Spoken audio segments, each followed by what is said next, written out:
Guardians, despite being at home in the land, were a home underdog against Carrick Scooble. Enter Lane Thomas, maybe one of the under-the-radar trade deadline acquisitions being dealt from the Nationals. He was huge in the ALDS. A heavy favorite for the New York Yankees in the series. You're going to look to their best two ball players to be those MVPs. That's Juan Soto and it's Aaron Judge. The Early Line, only on SportsGrid. Anyone that's been to a sporting event, the atmosphere before a game, I think Game Time Decisions has that same exact atmosphere. This is our arena. This is what we do. There is going to be an energy to Game Time Decisions that you will feel night in and night out. The excitement you get when you lock your bets in, when you're figuring out what you want to do, we can zone in on the biggest games each night. I want this to be the place that people come to before the games start so they feel as ready as possible to lock in their cards. We are going to hit every single one of those markets that you need to know about. We're going to go through every single thing, and I've got a great team behind me that's going to help me get the job done. There is not going to be a better place, I promise you, than Game Time Decisions to get that new information, react to it, and be able to then bet accordingly. We will have everything at our disposal, and we will use that to our advantage. I'm Kevin Walsh. Tune into Game Time Decisions from 6 to 8 p.m. Eastern on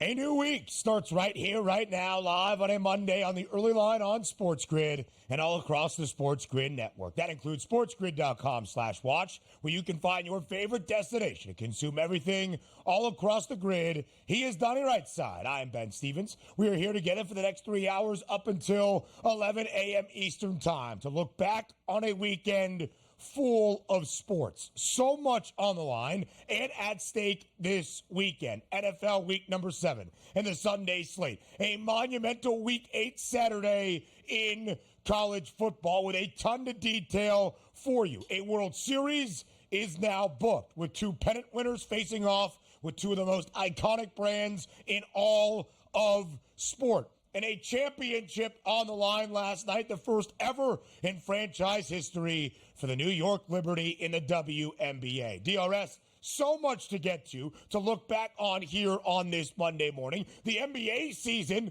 starts tomorrow, by the way. There is so much here in store on this Monday edition of the Early Line. Monday is so good. It's armchair quarterback style. It's trying to get involved in every game on Sunday afternoon. What happened in college football, we get that. And also, as you like to know, Ben, I am the commissioner of sports. The NBA starting tomorrow is a travesty. The NBA should start on Christmas Day and or later, maybe even New Year's Day, so we can all have fun and pay attention to it, because the football right now, and I'll say it once again, college football, it's a shame, Ben. Watching those games, Texas and Georgia, the Georgia fans, did they even watch? Because theoretically, aren't they already out of the college football playoff with a loss and they can't make it? I will take these victory laps on this awesome college football season, Ben. I am glad, DRS. It has been awesome. It's been historic. It's generational. Look at the AP poll that was released yesterday afternoon. We'll talk all about the weekend that was in CFB in our second hour. But, of course, we start by playing Monday morning armchair quarterback. And if we're going to do that, it starts with slander of the New York Jets. Davante Adams does not kick. He does not play offensive line. And he certainly does not throw the football. That's what a 40-year-old quarterback does in Aaron Rodgers. Multiple interceptions again. And in a second consecutive week in primetime in a marquee matchup where all the Jets had to do was win a football game. Booked as a 2.5-point road favorite. They failed to do that, as Russell Wilson, in his Pittsburgh debut, leads the Steelers storming back in the second half. Picture perfect offensively in that second half to score 31 unanswered to topple New York 37-15. The Steelers, a winning football franchise, wins outright as a 2.5-point underdog.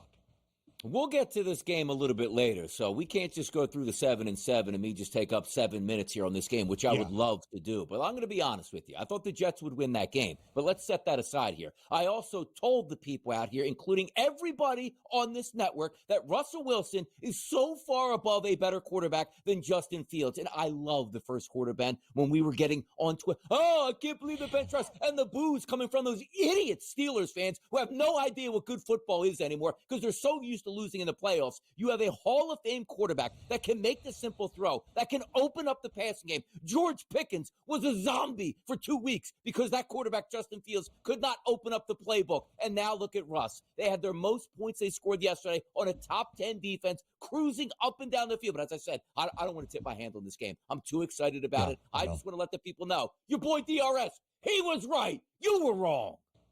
16 of 29 for 264 and 2 touchdowns in that game for Russell Wilson. There is so much more to get to. We'll dedicate an entire segment to it before this first half hour is in the books. But also yesterday, a Super Bowl 58 rematch and a potential Super Bowl 59 preview in Northern California between the San Francisco 49ers and the Kansas City Chiefs. DRS, one of the two teams that took the field yesterday, looks to be a Super Bowl contender, and it wasn't the team at home in Santa Clara. The Chiefs, as they did in Las Vegas, win in Santa Clara, 28-18 outright as a 2.5-point underdog. KC remains perfect, a perfect 6-0 record so far this season. And by the way, again, I had a very good day yesterday, a fun weekend overall, but I love to call my losses out. And I thought the San Francisco 49ers, Ben, would win this game. Now, granted, Deebo Samuel checked out before the game started with an injury. Brandon Ayuk, who even knows if he's checking back in this season. We'll talk to Doc a little bit later in the show to get some heads up on that knee injury for Ayuk, which could be absolutely devastating. But, Ben, we've done this show a lot. And you heard me say in the offseason, every time we brought up the Kansas City Chiefs, is Andy Reid on the sideline? Mm-hmm. Patrick Mahomes healthy? Yes. It doesn't. He could play with a bunch of 7th graders on that football field against NFL talent. It doesn't matter. Patrick Mahomes wins. And look at the statistics here. He just wins football games. End of story. End of story, DRS, despite throwing for less than 160 yards and having multiple interceptions, did have a rushing touchdown where he trucked the defender right past the pylon. And Kareem Hunt is back in KC. 2 rushing scores yesterday. Plenty more from the Super Bowl 58 rematch in just a moment. Huge NFC North game yesterday in Minneapolis. The undefeated Minnesota Vikings and the Detroit Lions. Both teams are 5-1. Kansas City is the only undefeated side left as Minnesota is handed its first loss in a thriller. Jake Bates, the winning field goal for Detroit as the Lions hand the Vikings their first loss of the season, 31-29, winning outright as a very slight underdog in the Twin Cities. Absolutely love me some Lions. And by the way, the NFC North, can we scribble out the name of that division here and just change it to the SEC of the NFL? What an unbelievable division here. That just gives you 10 bell football games every single week. You know what, in the NFL, back in the COVID days, like, oh, the Big Ten's not going to play, the Pac-12's not going to play, but the SEC's like, we'll play here. If just the NFC North played, I would be fine with it. That division is stacked, Ben. SEC, more like Big Ten country. The Big Ten's got 3 of the top 4 teams in the AP Top 25. Check your math. Now, as we'll continue to recap everything from a Sunday slate in the NFL, it's time for Major League Baseball. The Yankees and Juan Soto, a 3-run blast in extras on Saturday night. The Pinstripes on to the World Series and a pennant winner for the first time in 15 years. The Dodgers yesterday back at home in the Ravine as the Mets force Game 6 with a victory on Friday. The Dodgers triumphant back in L.A. 10-5, the victory over the Mets. L.A. is back in a World Series for the 4th time in the last 12 seasons. Correct me if I'm wrong. Did I see the TV execs and Rob Manfred popping champagne bottles with both the Dodgers and the Yankees in their post-game celebrations? Because this is a World Series that everybody would love. Stop the hating out here. Superstar versus superstar. East Coast versus West Coast. Biggie Smalls out there versus Tupac. Rekindle it all, baby. We're back. We're back. The 12th time the Yanks and the Dodgers have met in a World Series, most recently in 1981. Iconic brands with a championship on the line. That's good stuff. A championship at stake last night in Brooklyn. Winner take all game 5 between the Liberty and the Lynx for a WNBA title. It wasn't pretty. It goes to overtime. It was the theme of the series. The average margin decided by 5 points in these 5 games. But New York wins its first ever championship, 67-62 in OT. Congratulations going straight up against the New York Jets and the Pittsburgh Steelers. I hope everybody enjoyed that game because, Ben, I didn't see a single tip-off, basket, turnover, brick three-point shot from that game. Do better, WNBA. You got to be kidding me, man.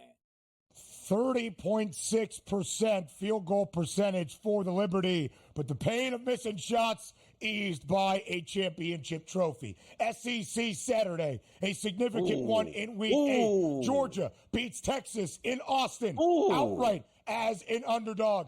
Tennessee singing a Rocky Top once again in Knoxville as they come back to beat Alabama in a low-scoring affair. So much more from the college football weekend in Hour 2. It's a Football Monday recapping Sunday next.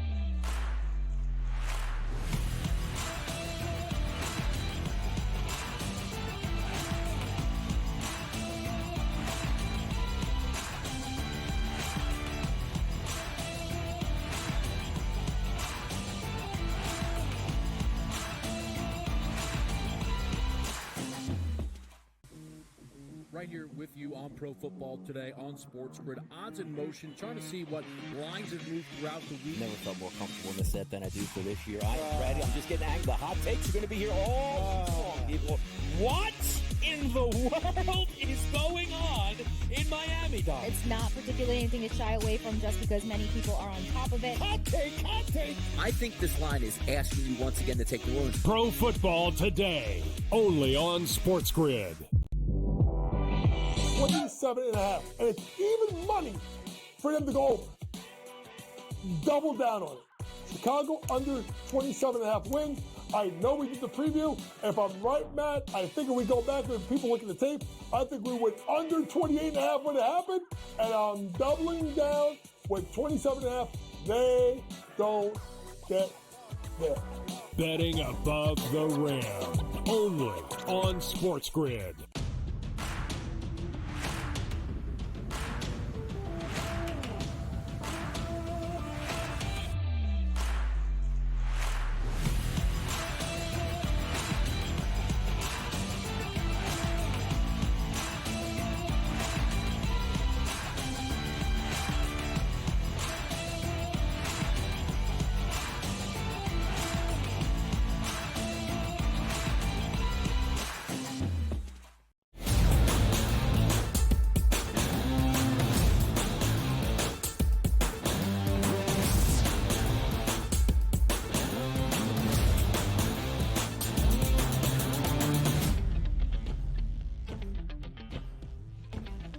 Recapping the entirety of a Sunday slate around the National Football League, live right here on this Monday. He is Donnie right side. I am Ben Stevens. Super Bowl 58 rematch on a Sunday in Santa Clara. And entering the day, DRS, and this week's 7 NFL slate, a potential Super Bowl 59 preview with the 2 conference championship favorites and the 2 shortest prices to win a Lombardi trophy this season. But yesterday, only one team displaying that Super Bowl pedigree. It is Kansas City. The Chiefs win the Super Bowl rematch and look like a Super Bowl contender once again, 28-18. Donnie, in this game, neither quarterback throws for more than 215 yards. We got 5 combined interceptions between the 2 QBs and not a single touchdown pass. And yet the Chiefs win comfortably by double digits as a 2.5-point road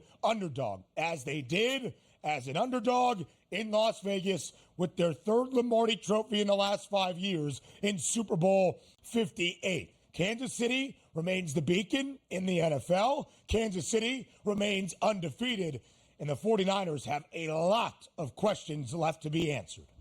Look, we can talk about luck and when you play teams and what happens, and the Chiefs coming off a bye, playing the 49ers, who Debo was sick before the game. Ayuk got hurt, in the second quarter of that football game. You don't have Christian McCaffrey. Jordan Mason's a quality running back, but he's playing with a separated shoulder. Remove that, because NFL teams are going to go through injuries and cycles, and sometimes you just get the better matchup here. But in no way, shape, or form, if you're telling me before the game, Patrick Mahomes is going to throw for $157 and have 2 interceptions, they're going to win this game at San Francisco by double digits. Like, make it make sense. It doesn't. It's just a unbelievable organization that we have to start saying, is Steve Spagnuolo the best defensive coordinator in football? Because he doesn't have, look, he's got an unbelievable defensive line that gets pressured by Chris Jones. But outside of that, it's just good football players getting coached up to play over their expectations. It's been wonderful to watch. The Chiefs are 6-0. Usually we say, yeah, the Chiefs are 6-0. Mahomes is averaging 3 touchdown passes per game and 350 plus in the air. You can't stop him. That's not the case. Patrick Mahomes has more interceptions than touchdowns on the season, and crazy. They're unbeaten, and they're beating good football teams along the way. It's wild to see what's going on. Now, quickly, let's shift it over to the San Francisco 49ers.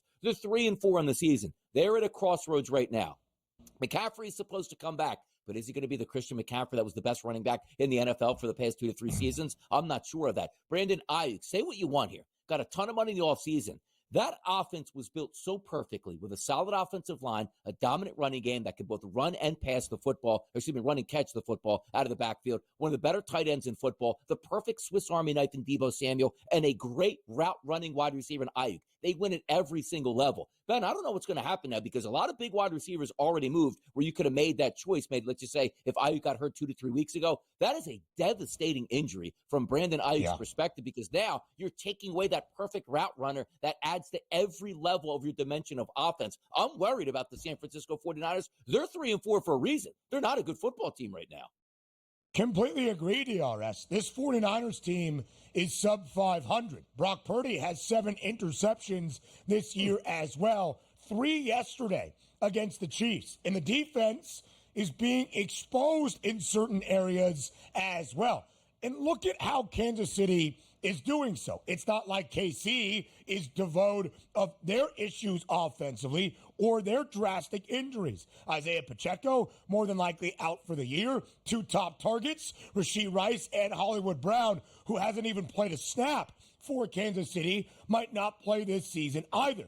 Kareem Hunt, who won a Super Bowl with Kansas City the first time they beat San Francisco, 2 rushing touchdowns. McCole Hardman, who caught the game-winning touchdown back for Kansas City. He didn't start last year with the Chiefs in that Super Bowl against San Francisco. A rushing score yesterday. And Mahomes, who threw for $154, 0 touchdown tosses, and 2 interceptions, also showing off the legs. Donnie, to everything you have always said about this Kansas City team, is Andy Reid there? Check. Has he held on to Steve Spagnuolo? Check. Is Patrick Mahomes still finding ways to get it done? Check.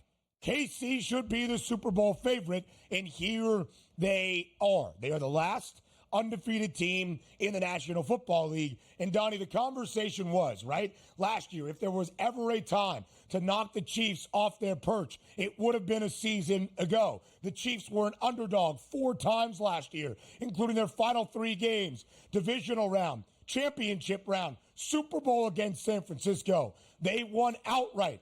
They went outright as a dog once again yesterday in Santa Clara. The Chiefs just keep finding ways in the most significant football games each and every week, each and every year.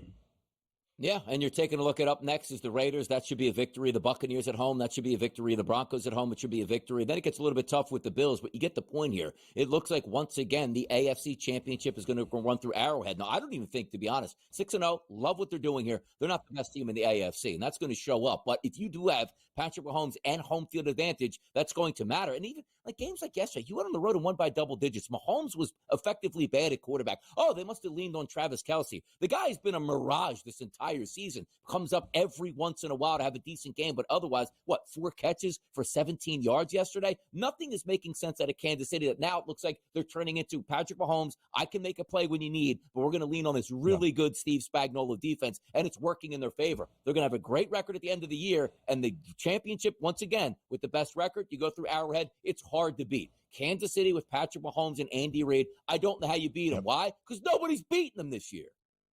They've also covered in 5 of 6 wins. They won outright as the dog yesterday. The 49ers, 3-4 straight up, and ATS. The odds makers still have belief in the Niners, booked as a favorite in all 7 games this year. San Francisco tied for the 3rd best price to win a Super Bowl alongside Detroit.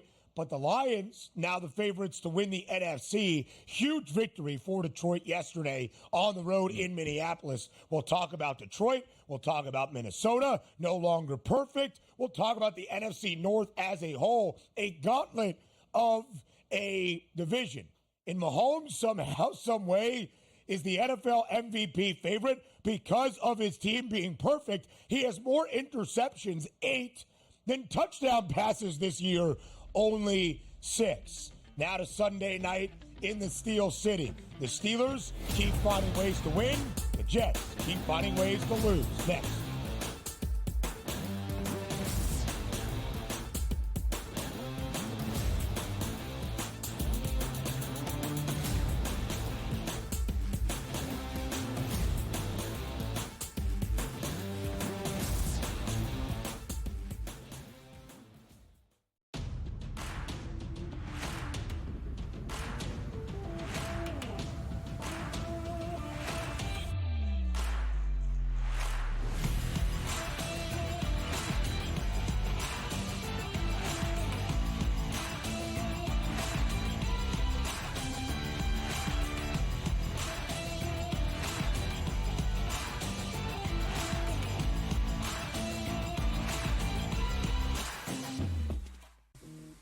Right here with you on Pro Football Today on SportsGrid. Odds in motion, trying to see what lines have moved throughout the week. Never felt more comfortable in the set than I do for this year. I am ready. I'm just getting angry. The hot takes are going to be here all long. What in the world is going on in Miami, Dog? It's not particularly anything to shy away from just because many people are on top of it. Hot take, hot take. I think this line is asking you once again to take the ruins. Pro Football Today, only on SportsGrid. 27.5. And it's even money for them to go double down on it. Chicago under 27.5 wins. I know we did the preview. If I'm right, Matt, I think if we go back and people look at the tape, I think we went under 28.5 when it happened. And I'm doubling down with 27.5. They don't get there. Betting above the rim, only on SportsGrid.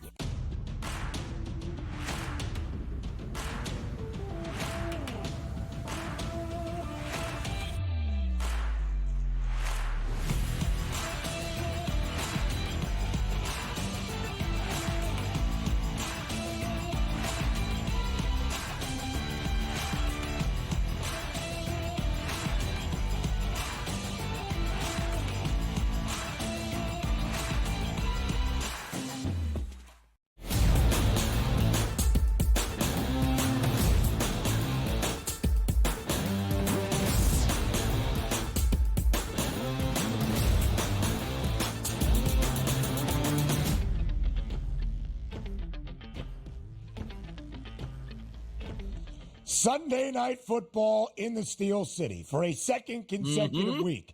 The New York Jets playing in a primetime marquee matchup in a game they had to have. The New York Jets have been the focus of the NFL in the last 10 days. They fire their head coach in Robert Saleh. They make a change at offensive coordinator and who is calling the plays. They trade for Devontae Adams, all to benefit Aaron Rodgers, all for him to look like a mediocre 40-year-old quarterback. And there was also another narrative entering Sunday night in the Steel City. Russell Wilson, not Justin Fields, getting a start for the Steelers, making his debut in a Pittsburgh uniform. Wasn't great early, was great at the end when it mattered. The Steelers score 31 unanswered points to absolutely rout the New York Jets, 37-15. Pittsburgh wins outright as a 2.5-point underdog,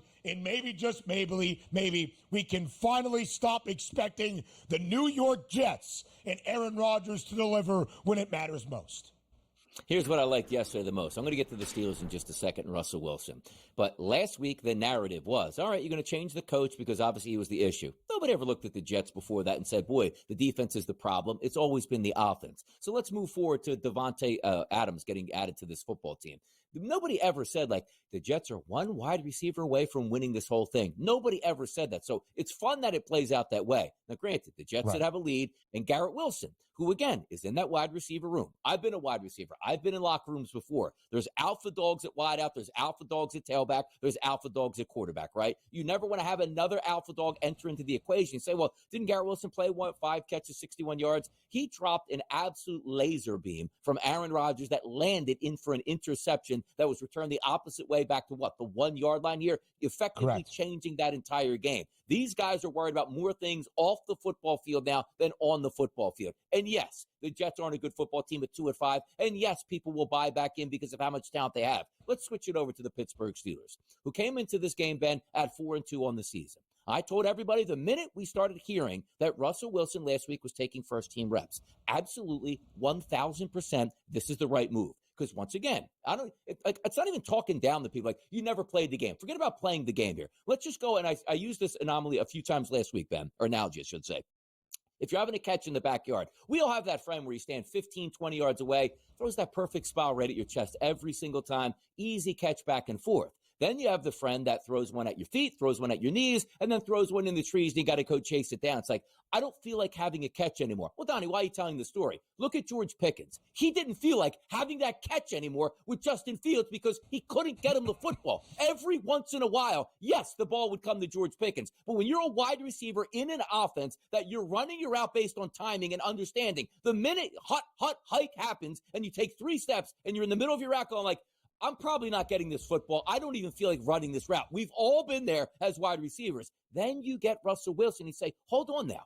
I'm going to run a route one-on-one. He's going to throw a pillow 40 yards downfield that gives me a chance to out-jump this DB, which I know I can do time and time again. George Pickens, 5 catches, 111, 1 touchdown, multiple pass interferences against. The entire field opens up. And you might even say, well, Donnie, Najee Harris had 21 for 102. That's exactly what happens. When your entire playbook is available to your offense, you move the football. The Jets came in with a top 10 defense. The Steelers dropped 37 points on them. That's not a coincidence. Justin Fields wasn't going to do that. Mike Tomlin, thank you for seeing the bigger picture, winning regular season games as opposed to what you heard on the telecast. He wants to win a Super Bowl. The only way they have any chance of winning a Super Bowl was Russell Wilson, not Justin Fields.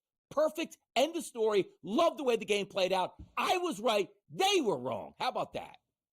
264 yards and 2 touchdowns for Russ. Last year for Denver, he threw for more than 3 Bills in 2 of the first 3 games, threw for more than 250 one other time after that. More prolific last night for Pittsburgh than really he was the entirety of his last 2 years in Mile High. And Donnie, that is the key when you look at the Steelers. Not just getting to the playoffs, not just having a winning record once again with Mike Tomlin, but maybe, just maybe, playing for an AFC title for the first time since 2016. That defense is good enough to get to the playoffs and do some damage. But hear me out on this.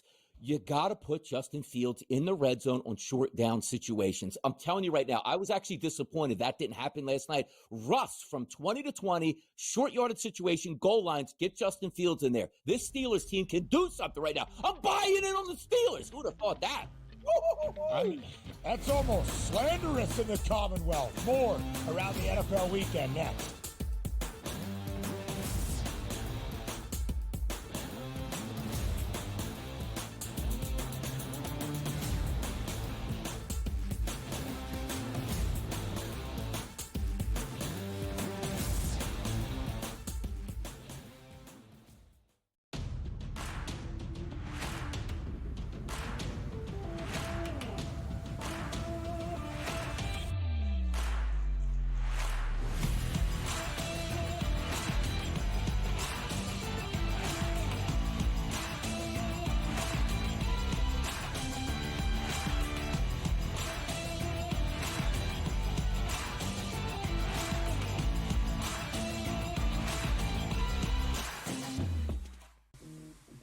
right here with you on Pro Football Today on SportsGrid. Odds in motion, trying to see what lines have moved throughout the week. Never felt more comfortable in the set than I do for this year. I'm ready. I'm just getting angry. The hot takes are going to be here all season long, people. What in the world is going on in Miami, Don? It's not particularly anything to shy away from just because many people are on top of it. Hot take, hot take. I think this line is asking you once again to take the wound. Pro Football Today, only on SportsGrid. 27.5. And it's even money for them to go double down on it. Chicago under 27.5 wins. I know we did the preview. If I'm right, Matt, I think if we go back and people look at the tape, I think we went under 28.5 when it happened. And I'm doubling down with 27.5. They don't get there. Betting above the rim, only on SportsGrid.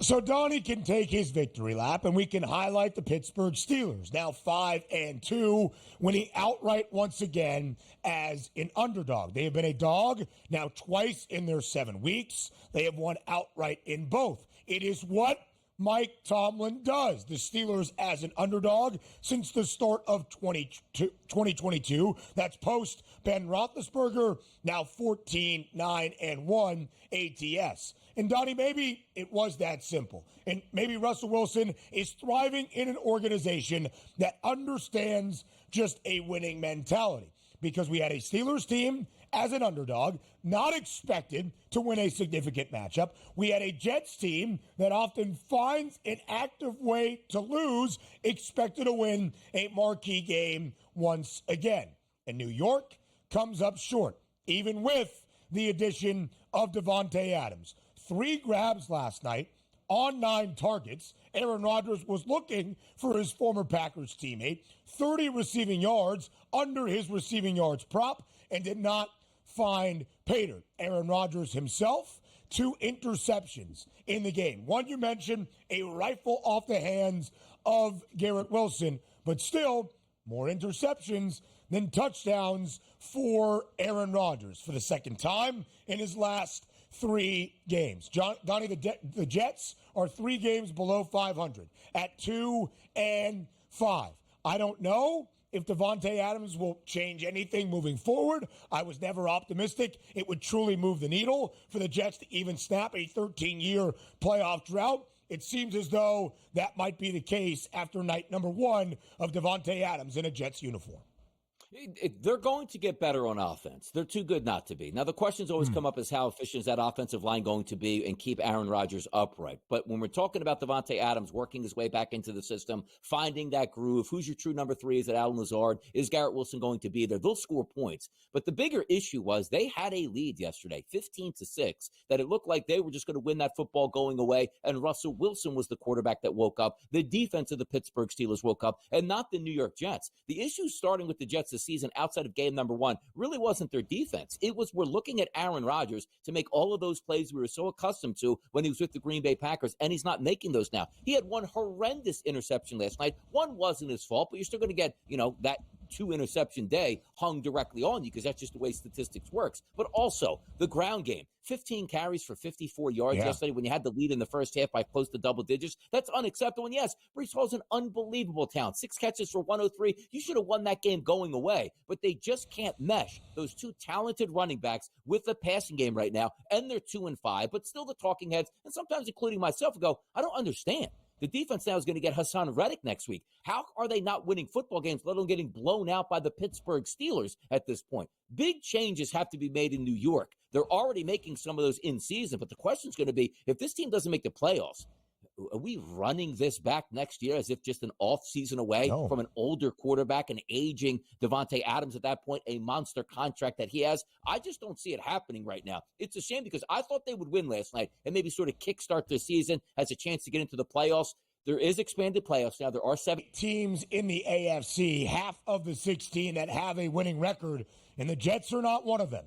They're 3 games below 500. The Jets have needed to win 2 marquee games in primetime, with the entirety of the country focused on the result, and they have squandered the opportunity. Done with this team. They don't deserve to be in the playoffs. I do not believe they will. All right, elsewhere around the NFL, let's go to Minneapolis. A huge divisional duel yesterday between the previously undefeated Vikings and the Detroit Lions. At the end of a wild game yesterday, especially in the fourth and final quarter, both teams are 5-1. The Lions hand the Vikes their first loss of the year. Detroit vaults into the top spot in the NFC North as the Lions win 31-29 outright as a slight underdog on the road in Minnesota. Total of 50.5 does go over. First game of the year for Detroit as an underdog.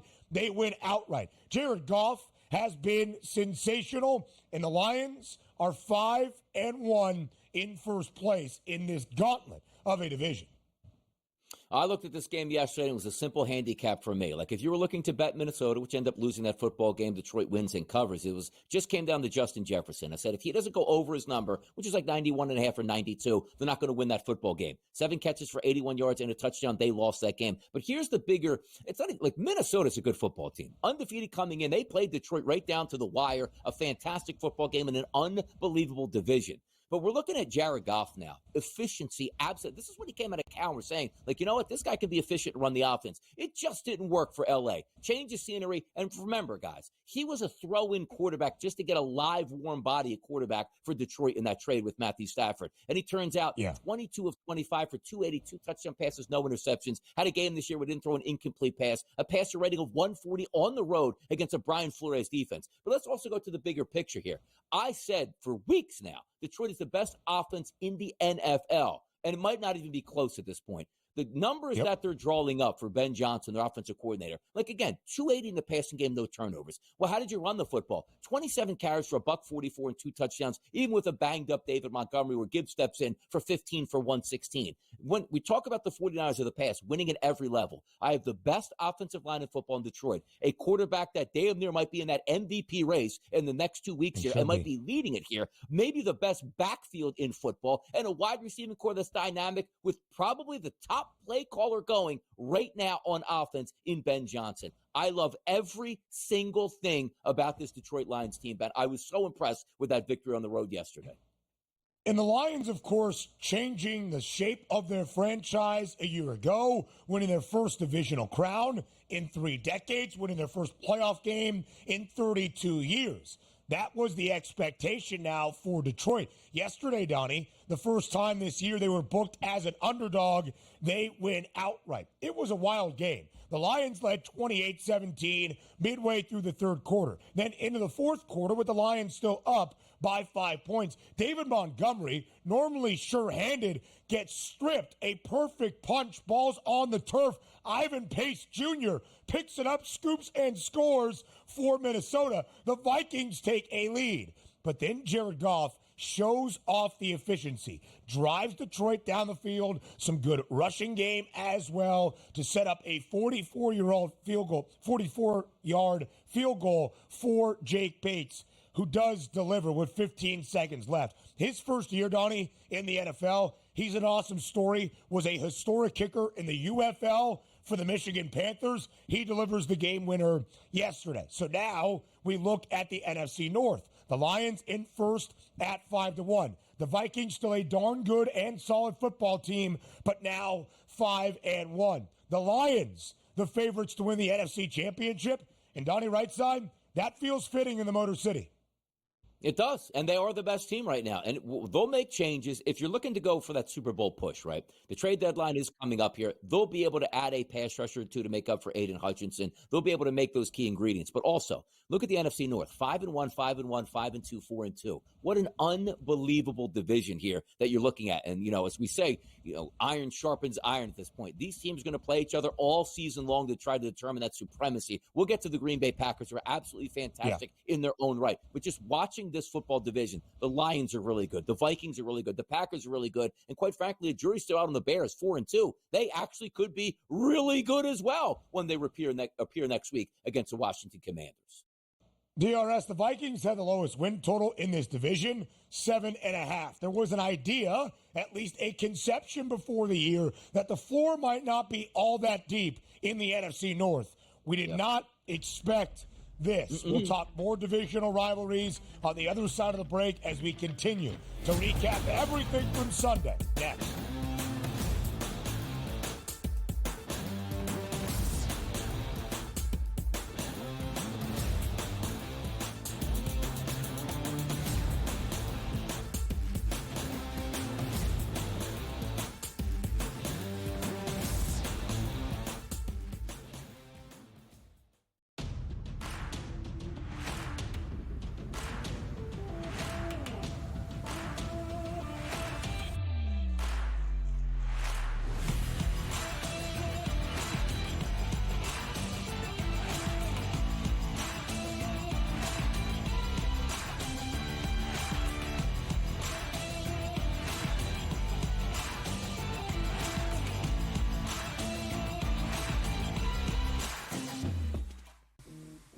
Right here with you on Pro Football Today on SportsGrid. Odds in motion, trying to see what lines have moved throughout the week. Never felt more comfortable in this set than I do for this year. I'm ready. I'm just getting angry. The hot takes are going to be here all long, people. What in the world is going on in Miami, Dog? It's not particularly anything to shy away from just because many people are on top of it. Hot take, hot take. I think this line is asking you once again to take New Orleans. Pro Football Today, only on SportsGrid. 27.5. And it's even money for them to go double down on it. Chicago under 27.5 wins. I know we did the preview. If I'm right, Matt, I think if we go back and people look at the tape, I think we went under 28.5 when it happened. And I'm doubling down with 27.5. They don't get there. Betting above the rim, only on SportsGrid.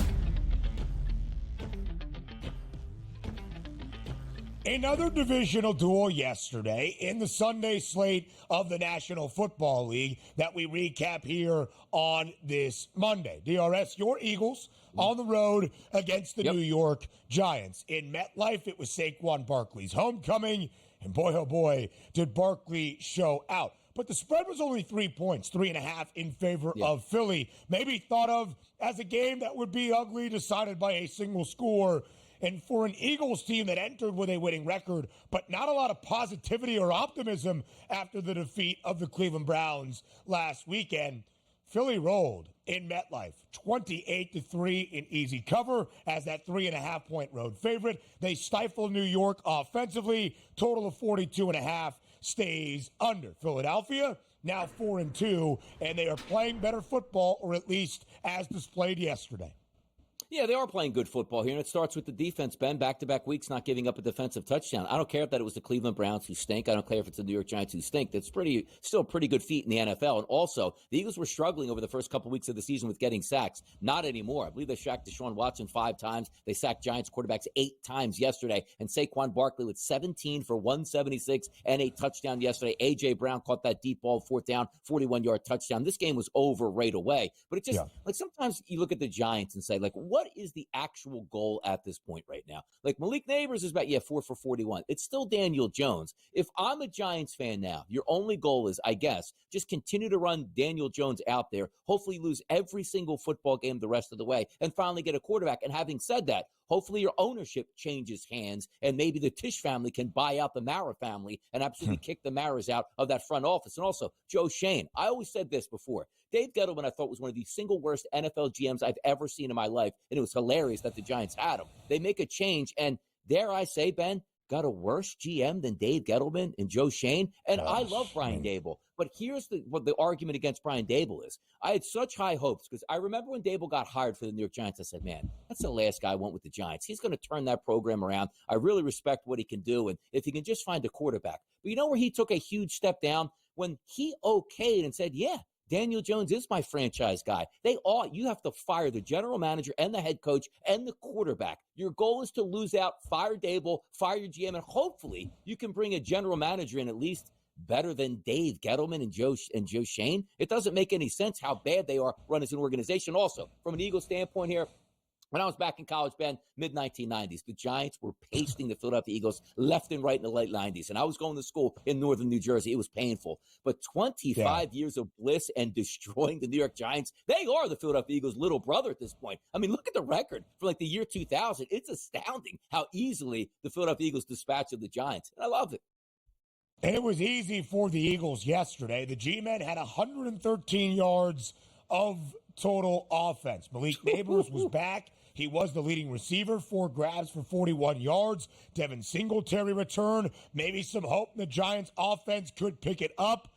Nope. They've been under in 6 of 7 games this year. Philly under in 3 of 4 wins. And quickly on Joe Shane, who, whether he liked it or not, was being filmed in the offseason by HBO's cameras for Hard Knocks and said a lot of things that went viral on social media, especially in the negotiations and conversations with Saquon Barkley.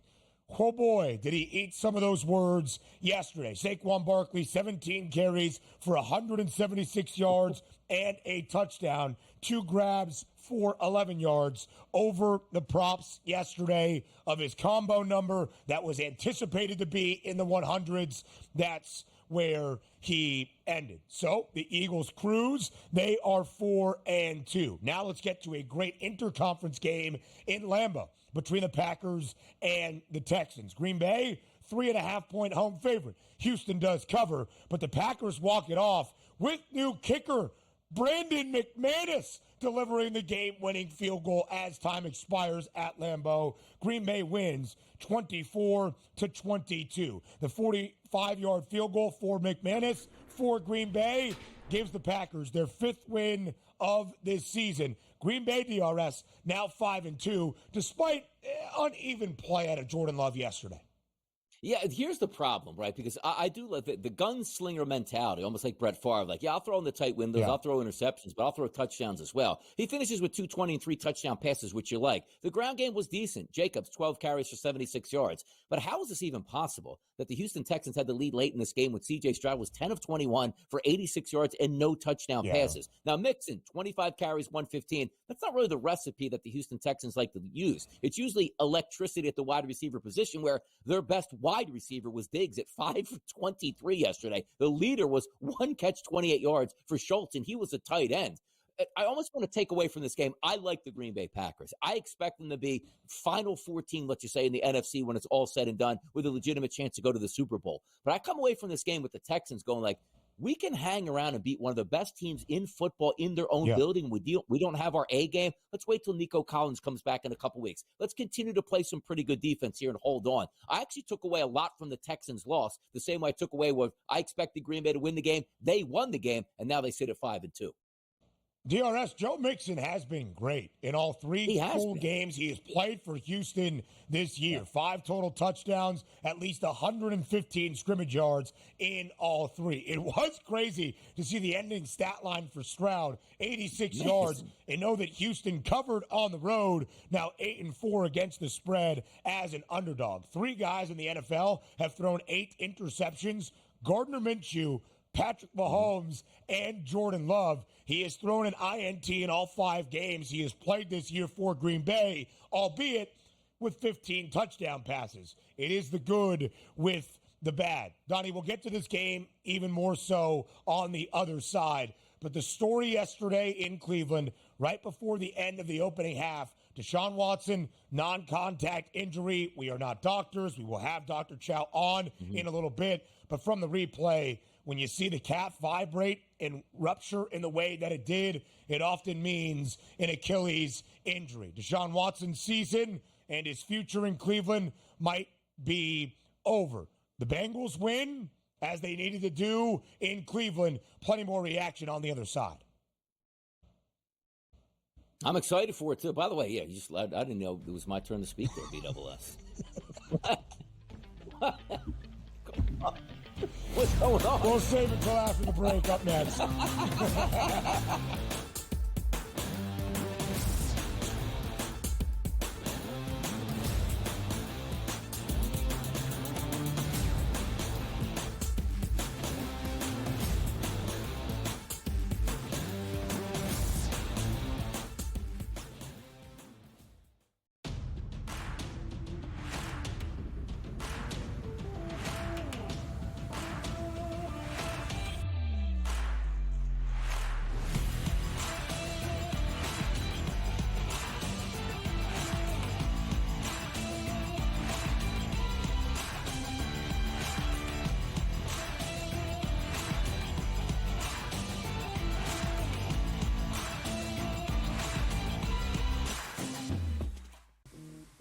Right here with you on Pro Football Today on SportsGrid. Odds in motion, trying to see what lines have moved throughout the week. Never felt more comfortable in the set than I do for this year. I am ready. I'm just getting angry. The hot takes are going to be here all long.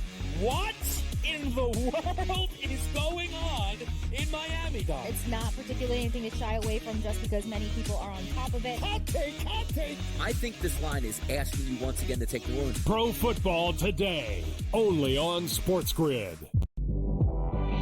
27.5, and it's even money for them to go over. Double down on it. Chicago under 27.5 wins. I know we did the preview. If I'm right, Matt, I think if we go back and people look at the tape, I think we went under 28.5 when it happened, and I'm doubling down with 27.5. They don't get there. Betting above the rim, only on SportsGrid.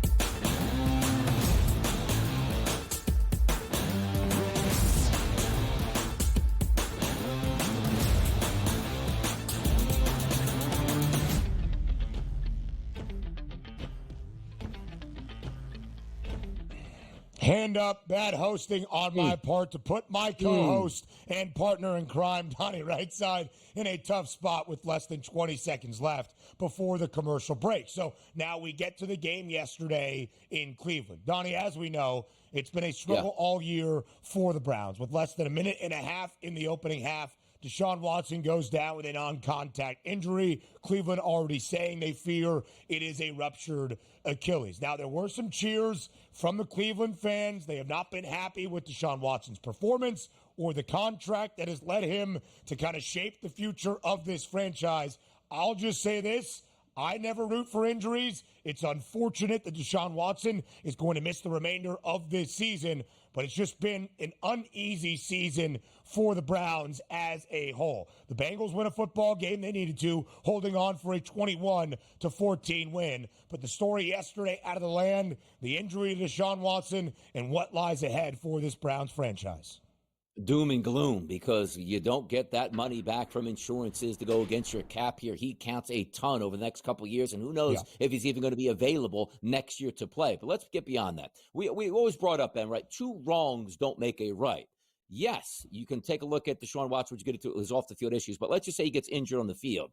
It's never a good look for the home fans to actually cheer that on and be happy with it here. That's not a good look. But also, the same thing from his own teammates, acting like he was Mother Teresa, and he's putting his life on the line for Cleveland, and has been a model citizen in the NFL. Like such a detached reality, like on both sides from the fans and the actual players themselves, and rightfully so. Cleveland, which is a wonky city in football for the last 25 years, just trying to win football games on Sunday seems like a Herculean task. So nothing good came out of this game from a Cleveland Browns side, because if you were hoping as a Cleveland fan that Deshaun Watson wouldn't be your quarterback, the salary cap just doesn't clear up. He's going to be on the book $60-70 million a year for the next 2 to 3 seasons, which is outrageous. Now you have to look for who's going to be your quarterback moving forward. How are you going to rebuild this roster? Are you going to completely decimate this team at the deadline? Like Myles Garrett, I'm pretty sure you can get back a first-round draft pick for. Are you going to start to go in that direction? David Njoku's an athletic tight end. A lot of teams would like to have him as well. And Jerry Jeudy, who hasn't worked out at all since coming to Cleveland. You just fire sale him off for a 6th-round pick just to try to get something back and completely restart this team. Kevin Stefanski, coach of the year. It's not much you can do. 1-6 on the season, and they look like they might be 1-16, Ben, when it's all said and done now.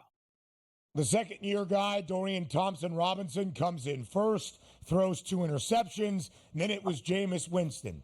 And whether it was Winston's words after the game or Myles Garrett, listen, 2 things can live in harmony. You don't have to cheer for Deshaun Watson suffering a catastrophic injury, but we don't need a grandstand for the guy as some model citizen. He's not. Just look at the track record and what has played out in the legal system. Again, you don't have to be happy that he is hurt, but you don't need to make him seem that he has done the right thing for the most part. Myles Garrett, the words "for the most part" really doing the lion's share of that carry. The Bengals, a kickoff return to start. Donnie's guy, Charlie Jones, 100 yards to the house. Cincy DRS has won 2 in a row.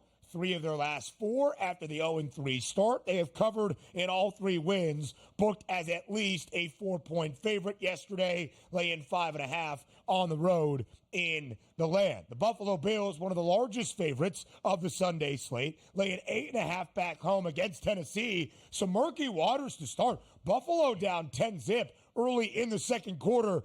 That would be the final points Tennessee scored, and then Buffalo would score the final 34 as the Bills come all the way back to win 34-10. They cover as an 8.5-point home favorite. Total of 42.5 goes over because of Buffalo. Josh Allen, 323 yards, 2 touchdown tosses, including Donnie to one of the pieces already traded away by the Browns. Amari Cooper in his Buffalo debut, a receiving touchdown from Josh Allen. Love the Bills team total yesterday. That one hit. Love the over in this game. That one hit. Love Khalil Shakir over 34.5. He hits that with 7 for 65. Love Josh Allen over 1.5. This is my most profitable game of the day yesterday. But I do got to give a little bit of shout out to sweet baby Ray Davis. Did you guys watch? Man. Which most people already had the TV shut off. He rumbles in for what, a 15 or so yard touchdown yesterday? Or actually, was it a 20? It might have been 22 yards. Rumbles 22 yards to clinch that game, which gave me the total for that game. It's one of those, Ben, where I said before the game started, do I want Josh Allen over 213.5? Let me pass on that. Do I want to make my best bet over 1.5 touchdown passes? Let me pass on that too. Do I want the team total to be over 25.5? I'll pass on that. You know what? Let me just take over 41. And I was going to take a loss when I nailed everything here. That was a perfect game setup. I love me some Buffalo Bills at 5-2 now. Watch out for those bad boys moving forward. The rest of the Sunday slate into college football when hour 2 starts next.